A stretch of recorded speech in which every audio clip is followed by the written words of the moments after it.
Hello friends, नमस्कार। हम लोग स्पीडी करंट अफेयर का एमसीक्यू कर रहे थे और इसमें हम लोग 370 तक के क्वेश्चन को देख चुके हैं। अब 371 के बाद देखेंगे। तो आज का पहला सवाल है, केंद्रीय कैबिनेट ने किस नए स्वायत्त निकाय के निर्माण को मंजूरी दी है? तो यह है मेरा युवा भारत। इसमें क्या होगा कि भारतीय टैलेंट को और उनके अपने सपनों को साकार करने का एक प्लेटफॉर्म प्रदान किया जाएगा, जिससे युवा लोग हैं वो अपने प्रतिभा को यहाँ इस प्लेटफॉर्म पे अपना दिखा सकते हैं। नेक्स्ट है, भारत और तंजानिया ने रक्षा सहयोग के लिए कितने वर्षों का रोड मैप तैयार किया है? तो यह 5 साल के लिए भारत और तंजानिया के बीच में रक्षा सहयोग के लिए अपना रोड मैप तैयार किया है। नेक्स्ट है, भारत की किस पुरुष युगल जोड़ी ने BWF रैंकिंग में पहला स्थान हासिल किया है? तो ये है चिराग शेट्टी और सात्विक साईराज की जोड़ी, जो बैडमिंटन में पहला स्थान हासिल किए हैं। नेक्स्ट है, भारत सरकार ने किस वर्ग के छात्रों के लिए आवासीय शिक्षा योजना श्रेष्ठ की शुरुआत की है? तो यह क्या है? ये श्रेष्ठ, जैसे एकलव्य मॉडल ST के लिए है, शेड्यूल ट्राइब्स के लिए, उसी प्रकार अनुसूचित जाति के लिए श्रेष्ठ आवासीय विद्यालय खोला जाएगा, जिसमें अनुसूचित जाति के लोगों का शिक्षा बेहतर किया जा सके। तो ये एकलव्य मॉडल के जैसा ही यह श्रेष्ठ मॉडल होगा जो अनुसूचित जाति के लिए है। नेक्स्ट है, संस्कृति मंत्रालय ने विशेष स्वच्छता अभियान 3.0 के अंतर्गत स्वच्छता के लिए देश भर में कितने स्थलों को चिन्हित किया है? तो यह 449 स्थलों को चिन्हित किया है, 449। नेक्स्ट है, इजराइल ने हमास के खिलाफ जारी लड़ाई को क्या कोड नाम दिया है? तो यह नाम दिया है ऑपरेशन आयरन स्वॉर्ड।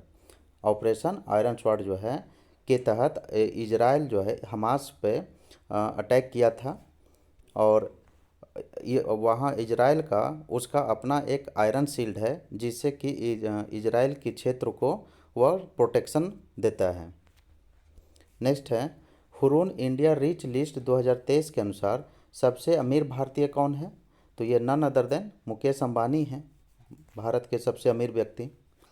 नेक्स्ट है, एशियन गेम्स 2023 में भारत ने कुल कितने गोल्ड मेडल जीते हैं? तो कुल गोल्ड मेडल 28 जीते हैं, 28 गोल्ड, 38 सिल्वर और 41 ब्रॉन्ज। कुल 107 मेडल एशिया कप में भारत का मेडल था, कुल 107, जिसमें 28 गोल्ड, 38 सिल्वर और 41 ब्रॉन्ज।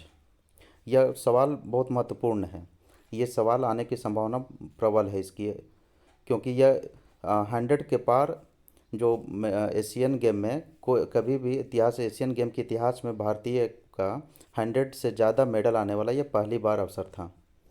नेक्स्ट है, 16वीं कृषि विज्ञान कांग्रेस का आयोजन किस शहर में किया गया? तो यह कोच्चि में किया गया, जो केरल में है। नेक्स्ट है, 2023 के शांति नोबेल पुरस्कार से किसे सम्मानित किया गया? तो ये ईरानियन ह्यूमन राइट्स एक्टिविस्ट हैं नरगिस मोहम्मदी, जिनको वर्ष 2023 के लिए शांति का नोबेल पुरस्कार दिया गया है। नेक्स्ट है, हाल ही में जलवायु परिवर्तन से जुड़े स्पिनोजा पुरस्कार से किसे सम्मानित किया गया है? तो यह है डॉक्टर ज्योति गुप्ता। स्पिनोजा पुरस्कार जो है वो नीदरलैंड का हाईएस्ट पुरस्कार है इन साइंस, और स्पिनोजा पुरस्कार से स्पिनोजा पुरस्कार जो है वो दिया जाता है डच रिसर्च काउंसिल के द्वारा। नेक्स्ट है, दीपिका पल्लिकल और हरिंदर पाल संधू की जोड़ी ने एशियाई खेलों के किस गेम में स्वर्ण पदक जीता है? तो ये स्क्वैश प्लेयर्स हैं, दीपिका पल्लिकल और हरिंदर पाल संधू, जो एशियाई खेलों में गोल्ड मेडल जीते थे। नेक्स्ट है, ICC ने किस क्रिकेट लेजेंड को वनडे विश्व कप 2023 का ग्लोबल एम्बेसडर बनाया है? तो यह सचिन तेंदुलकर को ग्लोबल एम्बेसडर ICC के द्वारा बनाया गया था। नेक्स्ट है, एशियन गेम्स के इतिहास में जेवलिन थ्रो में स्वर्ण पदक जीतने वाली पहली भारतीय महिला एथलीट कौन बनी है? तो ये हैं अनु रानी, जो एशियन गेम्स में पहली भारतीय महिला एथलीट हैं जो जेवलिन थ्रो यानी भाला फेंक में स्वर्ण पदक मिला था।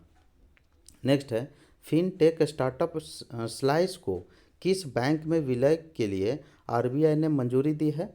तो यह north east small finance bank में फिनटेक स्टार्टअप स्लाइस को ये इसमें विलय कर दिया जाएगा। नेक्स्ट है आईसीसी पुरुष क्रिकेट विश्व कप 2023 के लिए अफगानिस्तान क्रिकेट टीम ने किसे मेंटर नियुक्त किया है?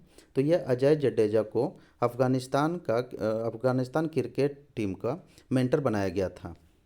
नेक्स्ट है भारत के बाहर डॉक्टर बी आर अम्बेडकर की सबसे बड़ी प्रतिमा का अनावरण किस देश में किया गया है? तो यह यूएसए में किया गया था। डॉक्टर बी आर अम्बेडकर का भारत से बाहर सबसे बड़ा प्रतिमा।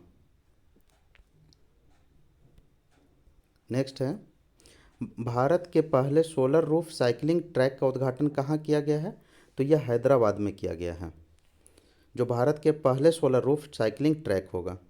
नेक्स्ट है विश्व बैंक ने वित्त वर्ष 2023-24 के लिए भारत की जीडीपी ग्रोथ का पूर्वानुमान लगाया है। कितना लगाया है? 6.30%, जो है 23-24 में भारत का जीडीपी ग्रोथ रहेगा। नेक्स्ट है बिहार राज्य का दूसरा टाइगर रिजर्व किस जिले में स्थापित किया जाएगा? तो यह कैमूर में दूसरा टाइगर रिजर्व जो है स्थापित किया जाएगा। पहला टाइगर रिजर्व क्या है? Valmiki tiger reserve. नेक्स्ट है एशियाई खेलों में महिला एकल टेबल टेनिस प्रतियोगिता के क्वार्टर फाइनल में पहुंचने वाली पहली भारतीय कौन बनी?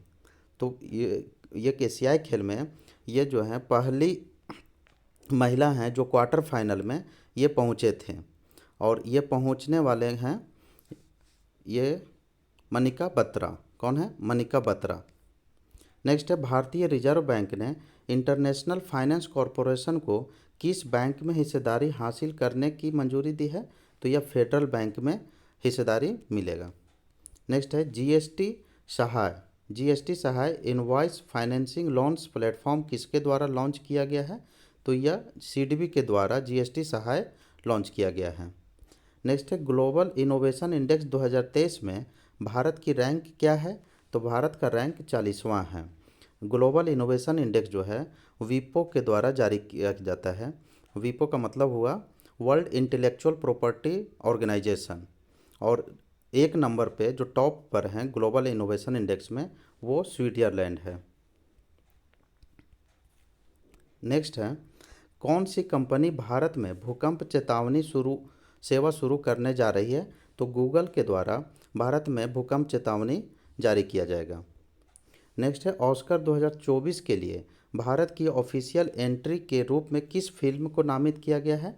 तो यह फिल्म है 2018 everyone is a hero. Everyone is a hero यह 2024 के लिए ऑस्कर में का ऑफिशियल जो है उसमें एंट्री के लिए नामित किया गया है। नेक्स्ट है T20 इंटरनेशनल क्रिकेट में सबसे तेज अर्धशतक का रिकॉर्ड किस खिलाड़ी ने बनाया है? तो ये नेपाल के खिलाड़ी हैं दीपेंद्र सिंह एरी, जिन्होंने 9 बॉल में ये अर्धशतक अपना पूरा किए थे, और ऐसा करने वाले विश्व का पहला खिलाड़ी बने हैं, जो युवराज सिंह का भी रिकॉर्ड तोड़ दिए हैं। नेक्स्ट है Dada Saheb Phalke life time achievement पुरस्कार से किसे सम्मानित किया गया है? तो ये हैं वहीदा रहमान को लाइफ टाइम अचीवमेंट पुरस्कार से सम्मानित किया गया है, Dada Saheb Phalke life time achievement पुरस्कार। नेक्स्ट है हाल ही में खबरों में रहा झूला घाट सस्पेंशन ब्रिज का संबंध किन दो देशों से है? तो यह भारत और नेपाल के बीच में झूला घाट सस्पेंशन ब्रिज है। तो नेक्स्ट वीडियो में मिलते हैं फिर हम लोग। अगर आपको यह वीडियो इन्फॉर्मेटिव लगा हो तो आप लाइक और सब्सक्राइब ज़रूर कर लें। ऐसे ही ये 812 प्रश्नों का श्रृंखला है जिसको जल्द ही कंप्लीट कर दिया जाएगा। बहुत बहुत धन्यवाद।